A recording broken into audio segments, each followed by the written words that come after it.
Saving home.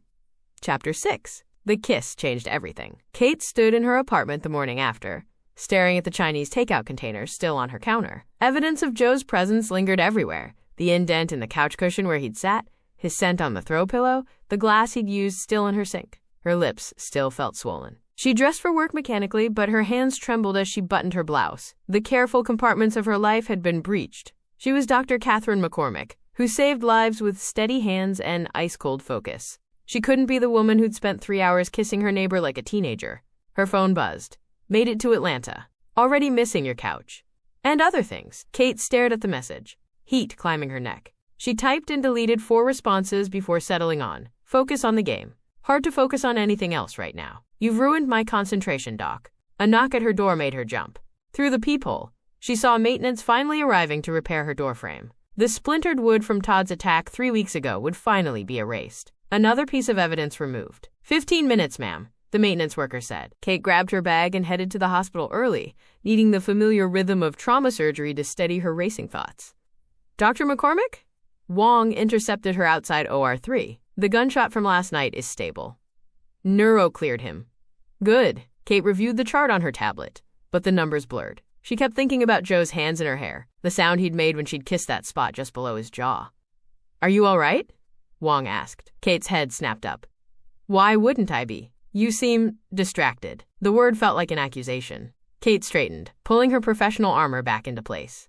Prep OR5 for the scheduled valve repair. I want everything ready in 20.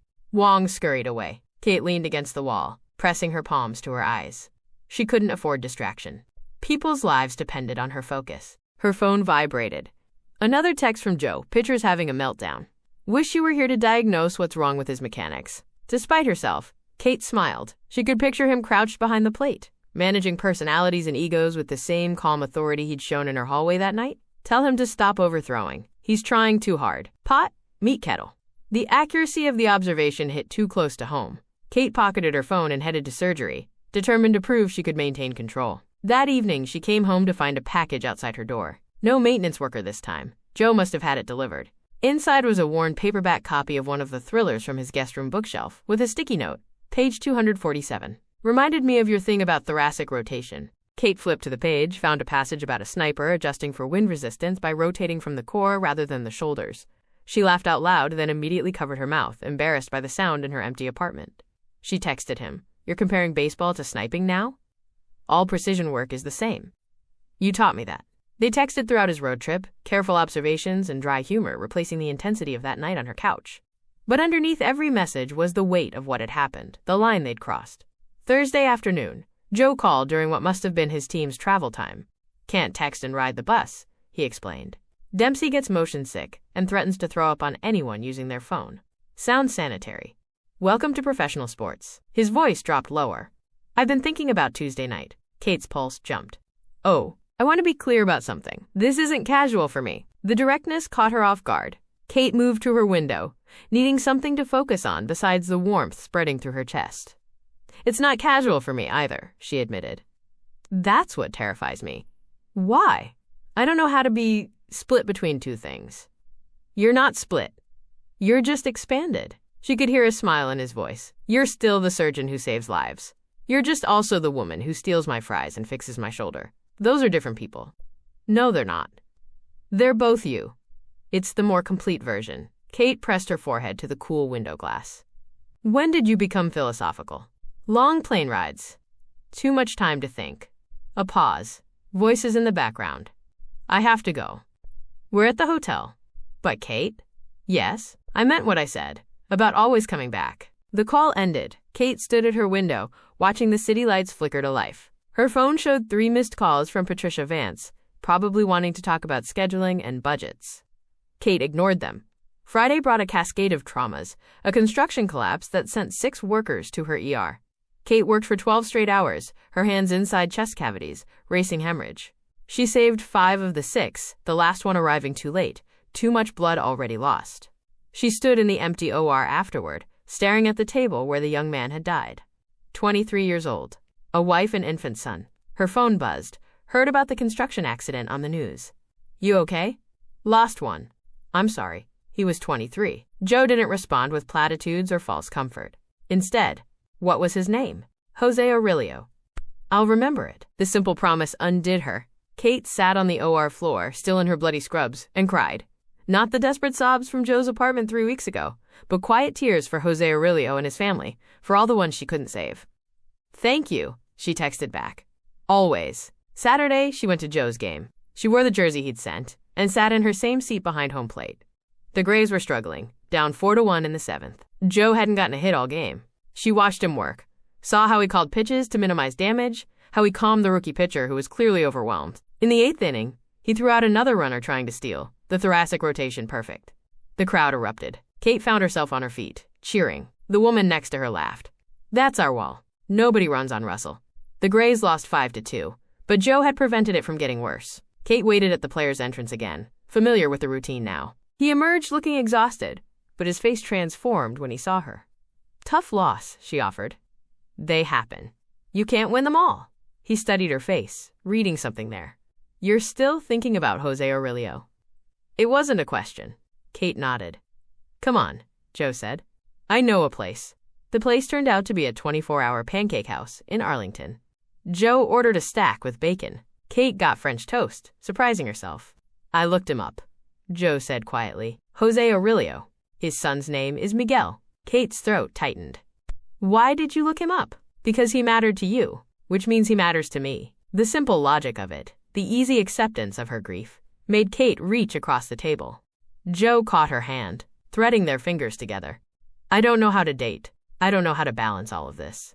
Kate, Joe squeezed her hand. We're not casual. We're not dating.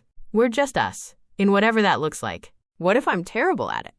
Then we'll be terrible together. I haven't dated since my rookie year. I'm basically emotionally constipated. Kate laughed, surprising herself. That's not selling it well. I'm a catcher. We're not known for our sales pitches. His thumb traced circles on her palm. But I know what I want, and it's this. Whatever this is. They went back to the Watergate together. In the elevator, Joe stood close but didn't touch her. The space between them charged with possibility. My place or yours? He asked when they reached their floor. Yours, Kate said without hesitation. Her apartment still felt too pristine, too controlled. Joe's space had warmth, life. They ended up on his couch again, but this time, Kate curled into his side, her head on his shoulder. Joe had put on a nature documentary, the narrator's British accent soothing white noise. This is David Attenborough, Kate said. Not exactly medical programming. Baby steps.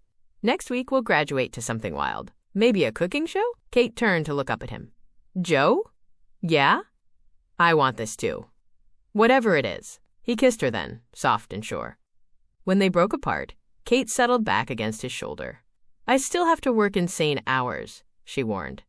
I'll miss dates. I'll cancel plans. Okay. I'll prioritize surgery over everything. I know. They stayed like that until 2 a.m., when Kate finally went back to her apartment. But something fundamental had shifted. The walls between them had become permeable. Sunday morning, Kate woke to a text. Coffee and bagels at my place before your shift? I promise not to make you late. She crossed the hall in scrubs and found Joe already dressed for practice, 2 cups of coffee waiting. They ate in comfortable silence, Joe reading the sports section while Kate reviewed surgical notes on her tablet. This is nice, she said suddenly. Joe looked up. Yeah? It feels sustainable. He smiled. Good. Because I'd like to do this every morning you're not running to save lives. And every morning you're not catching fastballs. Deal. Kate left for her shift with coffee taste on her lips, and Joe's promise to text her from the ballpark. She performed 3 surgeries that day, her hands absolutely steady. Patricia cornered her in the break room. You look different. I'm wearing the same scrubs I always wear. It's not the scrubs. You look lighter. Did something happen with that baseball player? The one who rescued you? Kate considered deflecting, maintaining her usual professional distance. Instead, she said yes. Patricia's eyebrows shot up. Yes? That's all I get? That's all there is. Something happened. It's good. Good? Catherine McCormick is dating someone? And all she says is good? We're not dating. We're just. Kate searched for words. We're being us. Patricia stared at her. Who are you and what have you done with the machine? She's running smoother, Kate said simply, and went back to her rounds. That evening, Kate heard Joe's door open and close. 5 minutes later, her doorbell rang. Italian? Joe held up takeout bags. I figured you might not have eaten. They ate in her apartment this time, Joe teasing her about the sterile environment, while Kate defended her organizational system. But she found herself relaxing, her space no longer feeling like a fortress with him in it. The team leaves for a 10-day road trip Wednesday, Joe said carefully. It's a West Coast swing. Kate nodded, ignoring the sinking feeling in her stomach. That's your job. Will you miss me? The vulnerability of the question made her chest ache.